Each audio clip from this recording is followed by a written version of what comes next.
Good good afternoon students. हमने last class में agriculture के बारे में पढ़ा था। ओके, कौन कौन सी टेक्निक्स होती है, साथ ही साथ हमने पढ़ा था कि कैसे स्टेप बाय स्टेप, जो टेक्निक का मैं बात करता हूँ यहाँ पे बात करता हूँ स्टेप्स की बात करता हूँ, किन किन स्टेप्स को फॉलो करके हम हमारे घरों तक क्रॉप्स आती है ना। हमारा टॉपिक यही था एग्रीकल्चर में। इसमें हमने सबसे पहले क्या पढ़ा था, पहले जो लैंड होता है उसको प्लानिंग करनी पड़ती है। प्लानिंग यानी कि उसको जोतना पड़ता है। तो जो छोटे फार्मर्स होते थे वो तो बैल की मदद से और हल की मदद से जोतते थे। जो बड़े फार्मर्स होते हैं, रिच फार्मर्स होते हैं, उनके पास ट्रैक्टर्स होता है ना। फिर उसके बाद हमने पढ़ा सोविंग मशीन, शोविंग जिससे कि हम जिसको हम इंडिया बोलते हैं बोनी। बोनी के बाद उस पर जो क्रॉप ग्रो होती है तो उसके हमें फर्टिलाइजर्स यानी कि खाद डालनी पड़ती है, जो कि या तो आप नेचुरल खाद होती है या फिर आजकल केमिकल की खाद जो जिसको हम फर्टिलाइजर्स बोलते हैं वो होते हैं। इसके बाद हमने पढ़ा था कि इंसेक्टिसाइड्स और पेस्टिसाइड्स से स्प्रे करते थे। रीज़न ये होता था कि जो चूहे आ जाना खेतों में या फिर फ्लाइज आ जाना है ना, जिसको टिड्डियाँ बोलते हैं, इन सब फ्लाइज को दूर भगाने के लिए इसके लिए किसान जो फार्मर्स होते हैं वो क्या करते हैं, वो स्प्रे करते हैं इंसेक्टिसाइड्स पेस्टिसाइड्स का, जिससे कि वो आपके क्रॉप को नुकसान ना पहुँचाए। लास्ट में हमने आफ्टर जब क्रॉप्स पूरी पक जाती हैं तो हमको हार्वेस्टिंग करनी पड़ती है। तो हार्वेस्टिंग में हमने सिकल का यूज देखा था, मैं टूल देखा था कि जिससे काटा जाता है, जब मशीन्स नहीं होती थी। बट आजकल जो बड़े फार्मर्स हैं वो क्या करते हैं, हार्वेस्टर्स से वो अपने खेतों की जो भी कटाई करवानी होती है करवा लेते हैं। फिर उसके बाद हमें प्रोसेस क्या पड़ेगी, हार्वेस्टिंग के बाद थ्रेशिंग प्रोसेस पड़ेगी। थ्रेशिंग के बाद हमने क्या पढ़ा, थ्रेशिंग के बाद हमने विनोइंग पड़ी, जिसमें कि जो भी उसमें क्रॉप्स में जो भी तूस फूस रहती है वो अलग हो जाए और जो मेन ग्रेन्स है वो हमारे स्टोर हो जाए। फिर उसको उन ग्रेन्स को हम कहाँ गनी बैग्स में स्टोर करते थे और उसको हम कहाँ रखते हैं, लास्ट में गोडाउन्स में। गोडाउन एक ऐसी प्लेस जहाँ पे लार्ज नंबर ऑफ ग्रेन्स हम रख सकते हैं और वो अच्छे से स्टोर करता है। फिर ग्रेन्स को ट्रांसपोर्ट के थ्रू, ट्रक्स के थ्रू हम कहाँ सिटीज में भेजते हैं, सिटीज में भेज देते हैं, सिटीज में सेल करते हैं फार्मर्स, और उसके बाद वो जो ट्रेडर्स जो वहाँ पे व्यापारी होते हैं वो खरीदते हैं, फिर उसको वो दूसरे शॉप्स पे सेल कर देते हैं। फिर उस हिसाब से जो हमारे पास क्रॉप्स आती है तो वो ऐसे आती है। आज हम पढ़ेंगे टाइप्स ऑफ एग्रीकल्चर, कि कौन कौन से टाइप्स ऑफ वेरियस एग्रीकल्चर होते हैं है ना। अभी आप देखिएगा। Okay, so first of all we are starting our lecture. Okay, there is a problem. Types of agriculture. Hello children. In this movie, you will learn about the types of agriculture. Do you know what agriculture means? Agriculture is the process of cultivating crops and raising domesticated animals for food, fiber, and other products to fulfill our needs. In India, different types of agriculture are practiced. Among them, the main types are subsistence agriculture, commercial agriculture, plantation agriculture, shifting agriculture, and mixed agriculture. Let's learn more about these agriculture types.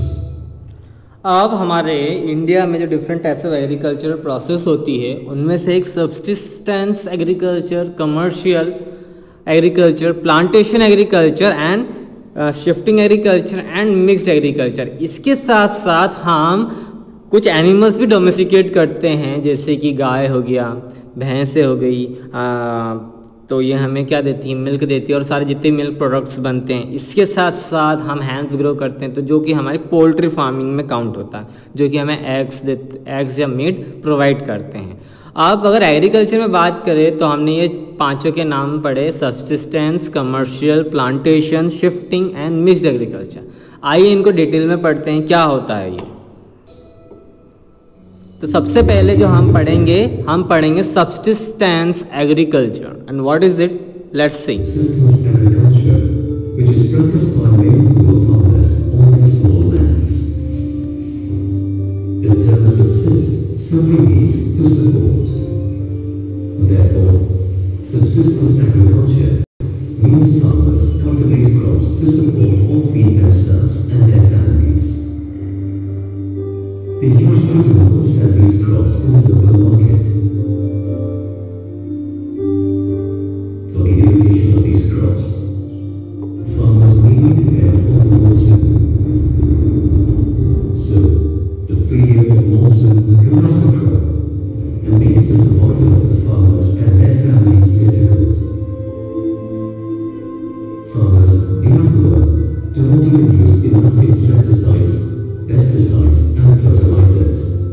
They can only afford to use organic fertilizers like animal manure in a small amount. The farmers practicing subsistence agriculture usually grow crops like rice, barley, wheat, and vegetables. अब बेटा आपने अभी देखा subsistence farming ऐसे farmers practice करते हैं जो कि आई थिंक जो कि स्मॉल फार्मर्स होते हैं और साथ ही साथ उनकी फाइनेंशियल कंडीशंस अच्छी नहीं होती है, या फिर हम बोल सकते हैं गरीब फार्मर्स, उनके पास प्रॉपर टेक्नोलॉजी नहीं है। आपने प्रोजेक्टर में भी देखा वो बैल के साथ हल जोत रहे हैं या गाय जो भी है उसके साथ वो हल जोत रहे हैं। So they don't have any facilities. और साथ ही साथ ये सिर्फ अपने सपोर्ट के लिए, मतलब वो जो क्रॉप्स ग्रो करते हैं उनसे वो सिर्फ अपना खुद के खाने की जो उनको नीड्स होती है उसी को वो फुलफिल करते हैं, वो मार्केट्स में सेल नहीं करते हैं। और साथ ही साथ वो इन जो भी उनको प्रोडक्ट मिलता है ग्रो करते हैं, तो उसमें जैसे हमने पढ़ा था कि आजकल के फार्मर्स इंसेक्टिसाइड्स, पेस्टिसाइड्स, फर्टिलाइजर्स ये सब यूज़ करते हैं। इनके पास अलग अलग मशीन्स होती हैं, harvesters, threshers.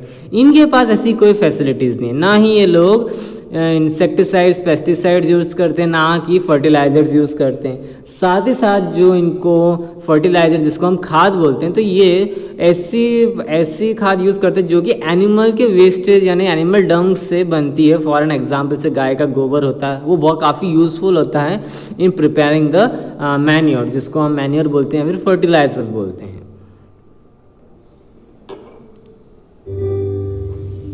Unlike subsistence agriculture, commercial agriculture is practiced by rich farmers who own large lands where different crops are cultivated and then sold in the market. Since the cultivation of crops is done on a large scale, many people are unemployed on the farm. In commercial agriculture, farmers have started using modern methods of irrigation, like sprinklers and drip irrigation. They even use chemical fertilizers, insecticides, and pesticides to increase the yield. They also use high-yielding variety of crops for good production. The farmers practicing commercial agriculture generally grow crops like rice, maize, wheat, cotton, jute, sugarcane, and groundnut. अब commercial agriculture ऐसे farmers करते हैं जो कि बहुत ज़्यादा large land own करते हैं, जिनके पास ज़मीन बहुत ज़्यादा बड़ी होती हैं। उस पे वो अलग अलग क्रॉप्स ग्रो करते हैं, है ना, डिपेंड करता है कि सीज़न में कौन सी क्रॉप्स ग्रो करनी है। और ये ऐसे फार्मर्स है जिनके पास सारी मशीनरी हेल्प, सारे टूल्स अवेलेबल होते हैं। ये लोग फर्टिलाइजर्स यूज़ करते हैं, पेस्टिसाइड्स यूज़ करते हैं, इंसेक्टिसाइड्स यूज़ करते हैं, ताकि जो इनका क्रॉप का प्रोडक्शन है वो ज़्यादा हो। इसके साथ साथ ही ये लोग जो यूज़ करते हैं कि डिफरेंट जो मशीन्स मैंने आपको बताया, पेस्टिसाइड्स भी और इंसेक्टिसाइड्स यूज़ करती हैं। इसके साथ साथ एक और चीज़ जो मैं ऐड करना चाहूँगा इसमें, हाई यील्ड सीड्स होती हैं, मतलब ऐसी बीज होते हैं जो कि आपकी क्रॉप ज़्यादा उससे ग्रो होती है, मीन्स आपको जो प्रोडक्शन होता है क्रॉप्स का उससे वो ज़्यादा होता है। तो हाई यील्ड सीड्स का भी यूज़ करते हैं।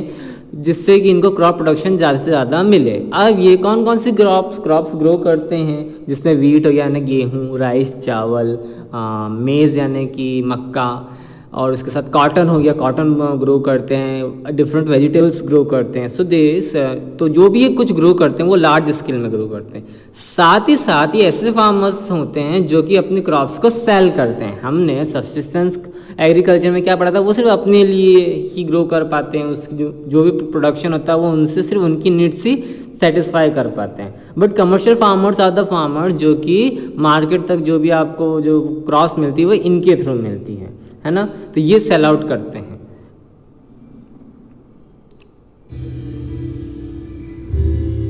Let's now learn about the plantation agriculture. In this type of agriculture, a single crop is cultivated over a large area. In plantation agriculture, a crop is grown mainly to be sold in the market.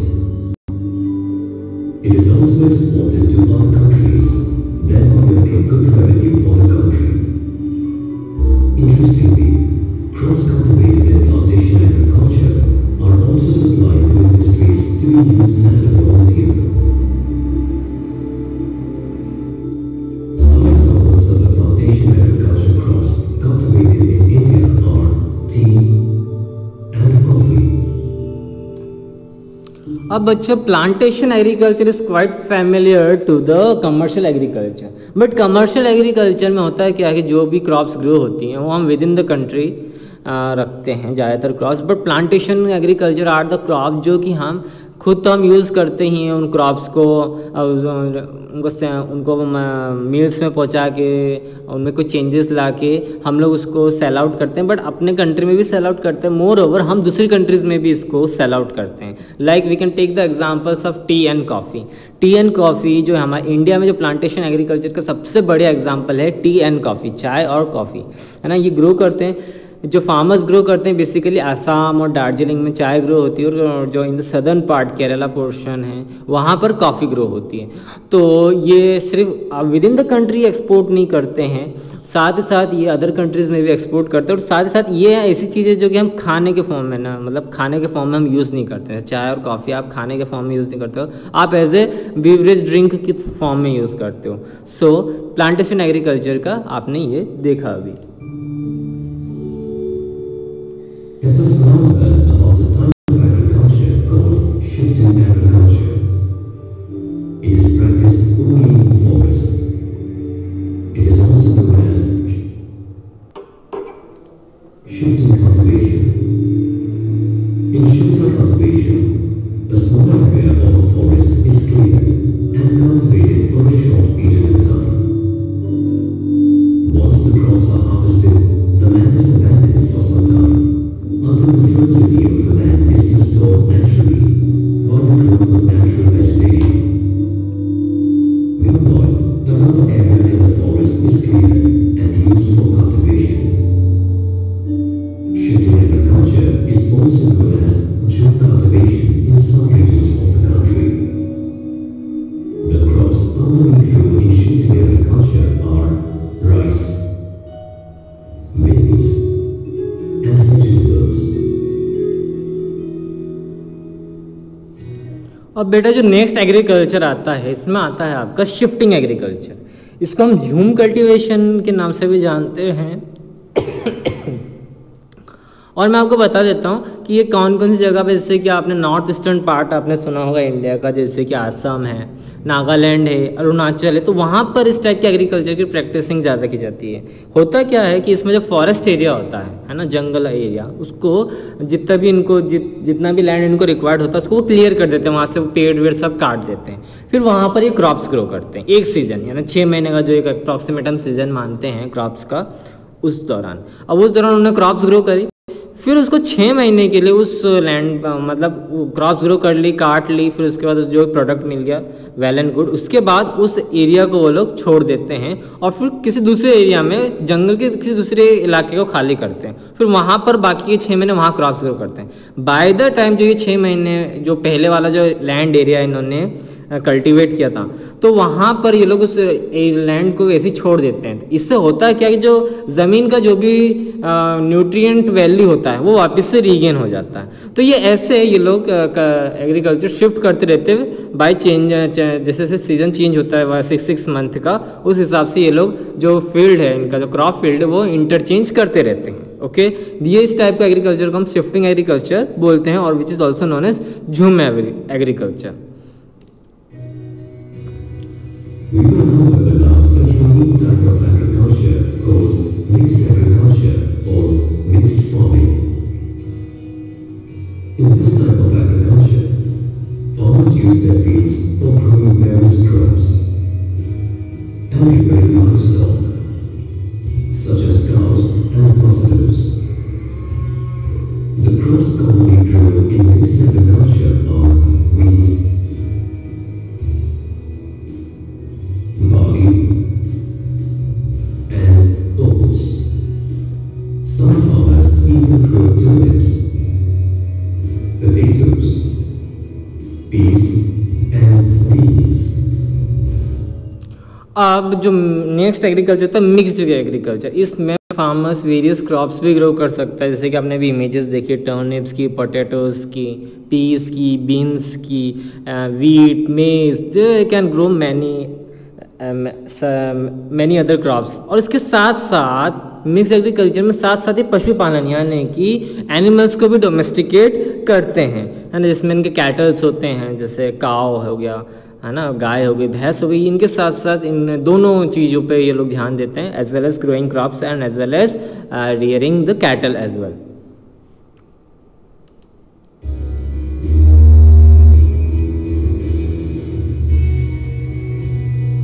सो आज आपने जो पढ़े हैं वो आपने पढ़े हैं different types of agriculture जो कि हमारे इंडिया में प्रैक्टिस होते हैं। सबसे पहले हमने पढ़ा सब्सिस्टेंस एग्रीकल्चर। इसमें जो स्मॉल फार्मर्स होते हैं, है ना, जिनकी फाइनेंशियल कंडीशन इतनी अच्छी नहीं होती है, वो अपनी जो अपनी लाइवलीहुड होती है उसको चलाने के लिए जो क्रॉप्स ग्रो करते हैं, जिससे सिर्फ वो अपने खाने पीने की व्यवस्था कर सके, ऐसी फार्मिंग को बोलते हैं सब्सिस्टेंस फार्मिंग। इनके पास ना खाद होती है, ना फर्टिलाइजर्स, इंसेक्टिसाइड्स, पेस्टिसाइड्स इनका इस्तेमाल नहीं करते हैं ये, ना ही इनके पास ट्रैक्टर्स या हार्वेस्टर्स या थ्रेशर्स होते हैं। ये जो भी काम करते हैं मैनुअली करते हैं या फिर लेबर वर्क के फॉर्म में करते हैं। फिर हमने पढ़ा कमर्शियल फार्मर्स, ऐसे फार्मर्स जो कि ओन करते हैं लार्ज लैंड्स। इनके पास सारे scientific tools, machines, fertilisers, insecticides, सब सारी चीज़ें अवेलेबल होती है। फिर हमने पढ़ा प्लांटेशन एग्रीकल्चर। अब सॉरी, इसमें मैं आपको एक चीज़ बताना भूल गया रिवाइजिंग में, कि आपको कमर्शियल फार्मर्स ऐसे फार्मर्स होते हैं जो कि अपनी क्रॉप्स सेल आउट भी करते हैं। सब्सिस्टेंस में they can't afford to sell out their crops, but in commercial they can sell their crops as well. Okay, but plantation agriculture also ये एक ऐसा फॉर्म ऑफ एग्रीकल्चर है जिसमें हम अपने देश में ही तो सेल कर ही रहे हैं, बट हम अदर कंट्रीज में भी हम अपने क्रॉप्स को सेल आउट करते हैं। बेसिकली इंडिया में जो प्लांटेशन एग्रीकल्चर होता है वो होता है टी एंड कॉफ़ी, यानी कि चाय और कॉफ़ी को लेकर। ओके, देन हमने स्टडी किया शिफ्टिंग एग्रीकल्चर। ये प्रैक्टिस होता है in the north eastern part of our country, like Assam, Arunachal, Nagaland, यहाँ पर होता है, जिसको कि वहाँ की लोकल लैंग्वेज में झूम कल्टीवेशन बोलते हैं। इसमें एक जो फॉरेस्ट का यानी जंगलों का एक एरिया होता है उसको वो लोग क्लियर करते हैं, फिर वहाँ पे क्रॉप्स ग्रो करते हैं। After the end of the season, यानी कि क्रॉप्स की कटाई होने के बाद फिर उस ज़मीन को वो छोड़ देते हैं, फिर वो कोई दूसरी ज़मीन ढूंढते, फिर वहाँ पर वो क्रॉप्स ग्रो करते। इससे होता क्या, जिस पर उन्होंने पहले क्रॉप्स ग्रो करी थी उसमें उनको जो भी न्यूट्रिएंट्स होते हैं सॉइल के, जिससे कि क्रॉप्स ग्रो होती है, वो वापस से रीस्टोर हो जाते हैं। Last but not the least हमने पढ़ा था मिक्स्ड एग्रीकल्चर। इस फॉर्म ऑफ एग्रीकल्चर में हम ये पढ़ते हैं कि जो फार्मर्स होते हैं वो क्रॉप्स ग्रो करने के साथ साथ एनिमल्स भी डोमेस्टिकेट करते हैं, है ना, लाइक काउस हो गया, गोट्स हो गए, है ना, बफेलोज हो गए, है ना। Thus, we have learned about different types of agriculture practiced in India. So this is the end of today's lecture, है ना। If you have any doubt, you can ask me.